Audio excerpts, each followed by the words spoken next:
की भारतीय जनता पार्टीच्या माध्यमातून या दोन्ही लोकांच्या माध्यमातून चांगल्या प्रकारचा विकास निधी या परिसरामध्ये येऊ शकेल। या परिसरामध्ये काही ठिकाणी रस्ते पूर्ण करणं गरजेचं आहे, काही ठिकाणी गटरची अपुरी व्यवस्था आहे ती पूर्ण करणं गरजेचं आहे।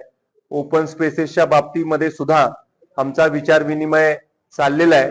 रिमांड होमच्या मागच्या बाजूला जी जागा आहे तिथं आपल्याला एखादा टाउन हॉल सारखा छोटासा हॉल करता येतो का, याचं सुद्धा नियोजन आम्ही करत आहोत। आणि त्याबरोबर ज्या लोकांनी पूर्वीच्या काळामध्ये स्वातंत्र्यासाठी लढा उभा केला होता, ज्यांच्या स्मरणार्थ आपण तिथं एक हुतात्मा स्मारक उभं केलेलं आहे, त्या हुतात्मा स्मारकाच्या डागडुजीसाठी किंवा एक पुनर्बांधणीसाठी आपण नव्यानं पैसे उपलब्ध करून देण्याचा देखील आपला मानस आहे।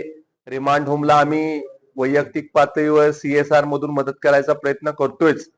त्यामुळे या सगळ्या प्रभागामध्ये जे जे बाकीचे प्रश्न असतील त्याचा अभ्यास करून या परिसरामध्ये लागेल तेवढा निधी राज्य सरकारच्या माध्यमातून आम्ही उपलब्ध करून देणार आहे। आणि त्यामुळं या दोन्ही माझ्या नेत्यांना मी खूप खूप शुभेच्छा देतो। आणि निश्चित स्वरूपी येणाऱ्या 2 तारखेला प्रभागामधली जनता भारतीय जनता पार्टीच्या 2 अधिकृत उमेदवारांच्या पाठीशी आणि त्याचबरोबर आमचे नगराध्यक्ष पदाचे उमेदवार तेजसजी यांच्या पाठीशी उभं राहील अशा प्रकारची मला खात्री आहे। बाबा मलकापूरमध्ये आता 6 बिनविरोध सिद्ध झाले, एकंदरीत इलेक्शनमध्ये भाजपच्या बाजूने चांगलं वाटतं। मतदारांना पूर्ण मतदारांना काय आव्हान? मलकापूरच्या मतदारांना माझं एकच आव्हान आहे की आपल्याला स्वच्छ, सुंदर, डिजिटल, सोयी सुविधा युक्त आणि आधुनिक मलकापूर निर्माण करण्यासाठी आपण आम्हाला साथ द्या। आपली साथ, आपलं प्रत्येक मत हे आमच्यासाठी बहुमोल आहे।